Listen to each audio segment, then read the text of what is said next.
Good evening everybody, Sam here live on Ball Street with the Sunday Night Live review of the Premier League's results from the weekend. We just saw Manchester City there overcoming a 1-0 deficit to beat Huddersfield and continue their what is a ridiculous run of form that they are on. Still top of the table by 8 points. They got 3 points this weekend. So did Arsenal thanks to a late Alexis Sanchez penalty. Man United getting 3 points due to a massive stroke of luck from an Ashley Young deflected goal. Willian, was he supposed to cross? I don't think he was. I think even he knows that. He earned a 1-1 draw at Anfield for Chelsea. Other results from the weekend, Crystal Palace beating Stoke 2-1. A late goal, the first injury time winner at Crystal Palace since like 1995. Roy Hodgson's men certainly needed those 3 points. Newcastle getting pumped at home to Watford. They're ridiculous away form. They've scored 2 or more goals in every single away game this year so far.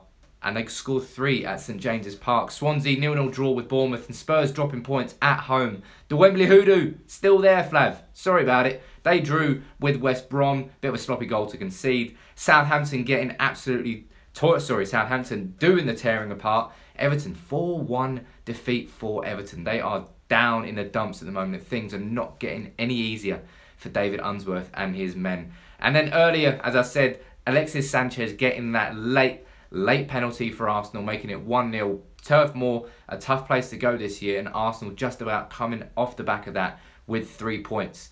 No matter what who you support, let me know what you think about the results this weekend. But let's run through the games sort of individually. West Ham drawing 1-1 on the Friday night game with Leicester City. It was Kouyaté and Albrighton, the goal scorers. Leicester taking the early lead. West Ham equalising, and I suppose at least earning a draw. But any West Ham fans, let me know, is that a positive result for you? It's definitely more positive than the first game, where they got taken apart by Watford at Vicarage Road. But it's the first point in the Premier League for David Moyes. And I suppose West Ham have got a hell of a tough run of games coming up. So you've got to be happy with any points that you get. But let's read a few of your comments out now, see what you think about this game. We've got Paul Gibson here saying, Town fan here, it was no dive but could have been outside the box. Obviously talking about that penalty that City got just as the second half kicked off. Huddersfield surprising everybody, I suppose. Definitely surprising all of us by going 1-0 up just before half-time. Otamendi own goal, great cross that went in. And Huddersfield at home against United and City put in some fantastic performances. So Huddersfield fans, just like Paul Gibson there, you've got to take heart from that in thinking that we can get enough points to survive in the Premier League this year, which is Huddersfield's game of the season. It's their game target. That's exactly what Huddersfield want to do. Luckily for Huddersfield, you've got Everton, West Brom, West Ham, Crystal Palace. So many teams who are really struggling this year. So it won't be an obvious bottom 3 this season. I think there's going to be so many teams in and around there who could go into that zone. We've got Matthew Stern saying Arsenal played Huddersfield and United next to and in 4th. Why haven't we spoken about Chelsea and Tottenham? Well, Tottenham did get leapfrogged by Arsenal after those 2 results in the Premier League, beating Spurs and now beating Burnley. Arsenal now gone into 4th in the Premier League table. Let's quickly read through the table for you. City flying high at the moment. It is ridiculous, this City run of form. Played 13, won 12, drawn 1, lost none. 42 goals they have scored in those 13 games. By comparison, United have only scored 28 and we're in 2nd. Only conceded 8 goals, a plus 34 goal difference. 37 points right now. City are they're on a different level to anybody else. United closest behind them on 29, and United play City on the 10th of December, and you'd have to feel that if City can win that game, the Premier League is not won in December, but that's going to open up one hell of a gap. And it's the game where you can really properly say whether you consider City runaway title favourites or if there are teams like United who can potentially catch them. So United in 2nd, Chelsea 3rd. Antonio Conte's got to be happy, I think, with a point at Anfield. It's never an easy game. And Chelsea weren't at the races for quite large portions of it. Salah, again, I think right now, you cannot argue with the fact that Salah is the signing of the season. 15 goals. First, I think 14 goals was Liverpool's top goal scorer for the last 3 seasons, and Salah's already reached that level and that number by November, and he's not a striker. I mean, it really is phenomenal the season he is having. For me, he's a signing of the season so far, and again, he came up with the goods when it mattered for Liverpool. Arsenal beating Burnley at home, as I said, due to that late penalty. Do you think it was a penalty for Arsenal, or was it a little bit lucky? Let me know in the comments. But I think you can probably say a lot of the top 6 teams, they were fortunate this weekend. Man United certainly fortunate to get that lucky deflected goal from a young shot, come whatever it was, it definitely wasn't going in, it went right into the top corner. Arsenal, a last minute penalty. Manchester City, was it a penalty on Aguero? Chelsea, was Willian crossing? It really looked like he was. So 4 out of the top 6 teams really fortunate to get the goals that they got this weekend. But in football, you've got to take your luck when you get some, because sometimes you don't get any at all. Paul Gibson, again, another comment from here. Thank you, Paul, saying Sterling goal was a fluke. Gutted for the loss, Felossi, who was brilliant today. And as well as City getting that penalty, we're not having even talked about the fact that Sterling's goal was just a clearance from the keeper, struck Sterling on his knee and then went in. But City will absolutely take it. You saw what it meant to the players, and it just means that they're run of form now. Who can stop Man City? That's what people are asking. Today they came from 1-0 behind away at Huddersfield, who were up for it, and they won 2-1. By hook or by crook, by penalty, by deflection, they still won.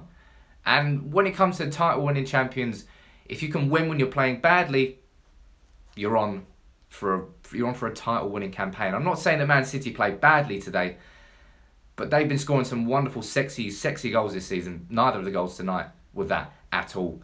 Mike Tyson here saying 8-point gap for City is too much to bear. It's very early doors because it is November, but an 8-point gap for Manchester City. They really do look like they're in a world of their own at the moment, and 2nd to 6th right now. We're only chasing for 2nd place because that's how good Manchester City are doing. Marston Miller saying, I feel like after December the league will look very different. Now, December's always crazy. Most teams have got 8-9 fixtures in a 30-day period. It's where your strength and depth is really properly tested. Can you rotate well enough to win games and be fit enough 2-3 days later to play another match? It's a mad time of the season. And some teams come through it excellently. Other teams can struggle and wobble. Now, Manchester City are the team that, well, the top 6 teams other than City are looking at having a wobble. United need them to wobble. Arsenal need them to wobble. Spurs, Chelsea, Liverpool, all looking at City to have a wobble. Because if they don't, if City can come through this December fixture period and still be on these runs of wins, you'd have to say that they are absolute favourites for the Premier League, and it'll be very hard to think how anybody is going to go and stop them from winning. We've got Farbro saying Arsenal will fall in December again. I think, is it December or November? Typically a period of the season where Arsenal really do struggle, but coming off the back of a big win over Spurs, following that up with a tough away win at Burnley, Arsenal, maybe they're going to hit form in December where they normally falter. Got Houston Aki saying so much for a competitive Premier League. City, I'm not sure people expected City to be as good as City are. We all knew that City under Guardiola and probably United under Mourinho, 2 seasons into both of their tenures, they've had a couple of transfer windows, they got their clubs together, but just City look unreal at the moment. They really do. But then looking at the bottom half of the table, as I said, Crystal Palace getting those all-important 3 points at home, still rock bottom of the Premier League. Only on 8 points. So that they earned 3 points yesterday, and they've still only got 8 points. Crystal Palace have got a lot of work to do this season, but maybe that's the sort of game which can build momentum into a team. But the thing is like, yes, Crystal Palace are rock bottom of the Premier League, but within 6 points, you can go the whole way up to 12th. So 12th to 20 are only split by 6 points. That's Leicester, Bournemouth, Newcastle, Stoke, Everton, West Brom, West Ham, Swansea and Crystal Palace. All teams who are all in and around and down there.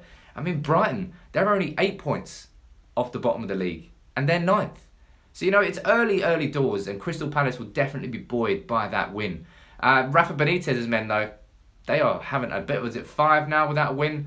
No, 4th straight defeat for Newcastle. United last week, 4-1 at Old Trafford. Now 3-0 at home to Watford. 7-1 on aggregate in those 2 games. Any Newcastle fans, let me know in the comments. Because you had a bit of a shaky start to the season, then you hit a run of a good couple of wins, And now you're going back to the period where you are struggling once again. Are you worried, Newcastle fans, about getting dragged towards that relegation zone and getting involved in a relegation scrap? Or do you think you've got enough this season to overcome that and not really get too involved? One team who I'm absolutely certain are going to be involved in a relegation scrap this year, surely, it's Everton. 4-1 loss to Southampton. A goal from Tadic, 2 from Austin, 1 from Davies, and it was a sole goal from Sigurdsson, which gave Everton a little bit of hope at half-time, but ultimately, David Unsworth's team, I don't know. I'm really struggling right now to be positive about Everton. And any Everton fans, let me know in the comments, are there reasons to be positive? I remember Ped's reaction to the first game under Unsworth when he lost to Chelsea. It wasn't the loss, it was the manner of the defeat. And Ped was like, there's reasons to be positive. You can see an impetus and a reaction has come from getting rid of Coman and bringing Unsworth in. But that ship has sailed. And right now, Everton look absolutely lost underneath Unsworth. And I don't know what can change to make that different. I don't know, I might be wrong. Any Everton fans, let me know in the comments why. Got Shreed TV saying Everton need a manager fast, and Mike Tyson saying Everton are shockingly bad. The manner of their defeats now, that like 3-0 at home to 5-1 at home to Atalanta, 3-0 away to Atalanta. They lost 8-1 to Atalanta on aggregate. That was in front of a half-empty Goodison Park, the second lowest ever attendance in Europe there. They were already out before the game started, but that's the situation that Everton are in as a club right now. Let's read a few more of your comments here. We've got Owen Gallagher saying Crystal Palace, Everton and West Ham will be relegated. That'll be an interesting thing to do. Everyone type it in now. Name the 3 teams that at this point in the season you feel are most likely to be relegated. Run through a few of your comments there and see what you think. Doran saying reasons to be positive, we are scoring goals. Other than that, nothing. Everton have got an excellent squad. And I really don't understand why nothing is clicking. Absolutely nothing is clicking. You know, you brought in a great keeper in Jordan Pickford, a great centre-back in Michael Keane. You built a spine of a team, but it was maybe a team that Koeman wanted to build, and it now doesn't suit any other manager. I don't know. It's very hard to understand everything that is going wrong at Everton at the moment. It seems like a clusterfuck of a perfect storm of problems for Everton and Everton fans. Dragon XV saying Everton messed up firing their manager with none available. That's always it's like if you're in a job you're not enjoying, you don't quit unless you've got another job lined up. And you would like to have imagined that Everton had their replacement for Koeman lined up before they sacked him. And maybe that was Marco Silva. They've been going after him hammer and tong for the last few weeks, offered up to £10 million in compensation. But Watford stood firm. Watford are holding on to their manager. He's going nowhere. And now Everton find themselves stuck between a rock and a hard place because they can't get the manager they want. They've got a manager in David Unsworth who I feel is underqualified for the job that needs to be done this season. So what do? Do you stick with Unsworth to the end of the season, then hope that Marco Silva comes in the summer? Do you get someone like Sam Allardyce in on a short-term contract, a bit like David Moyes at Everton? I don't know. Everton fans, let me know the best situation in the comments below. Let's read a few of your comments here who you think will be going down. Got Ian T saying Swansea, West Ham and West Brom. That would be the 3 that you would pick. Got Shri TV saying some of the biggest clubs in the Premier League are going down. West Ham and Everton. Got Gunnar Vakarian saying Palace, Swansea and Bournemouth. And Mike Tyson saying Palace, West Ham, Everton. With Yoshi Mark saying West Ham, Everton and Swansea. Lots and lots of you think Everton. Lots and lots of you think West Ham as well. I couldn't put my finger on it right now. There are so many teams down there which really are shit. And it's not like Crystal Palace are bottom on 8 points, but there's so many teams who are equally as bad as Crystal Palace. It won't be like one team is bottom by 10, 15 points. A bit like Sunderland were last year. You just knew Sunderland were going down by like mid-October time. Now you don't really know who's going down simply because there's so many teams down there that are struggling. Let's run through a couple more of the results before we wrap up the show. Liverpool 1-0 with Chelsea at home. As I said, Salah getting the goals, well, the singular goal there, but Williams' late equaliser, whether it was a cross or not, I don't know, went into the top bins. Liverpool fans are going to definitely be frustrated about that. Another winning position there, undone by, this time not poor defending, but just a little bit of misfortune. But it is, for Liverpool fans, it must be a worrying thing, and not being able to hold on to a lead and just almost an inability to keep a clean sheet against the team. That's what Liverpool need to do this season to really kick on. They are scoring goals left, right and centre, but until that defence becomes more watertight, I don't think Liverpool will ever be considered proper Premier League title contenders. And I'm not saying that with any red-tinted glasses as a United fan. I'm saying that being as impartial as I possibly can be, and that's what I genuinely think about Liverpool. Until they properly sort that defence out, I don't think they can be anything more than an exciting team in the Premier League who score a lot of goals but ultimately fall short right towards the end.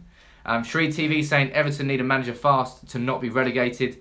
That's true. We've got West Brom, not a bad shout for relegation, says Paul Gibson. We'll see what goes on there. Tony Pulis has been sacked. I think out of the bottom, what is it? Let's have a look at the table now. Out of the bottom 1, 2, 3, 4, 5. Out of the bottom 5 teams now, only Swansea City haven't sacked their manager this season.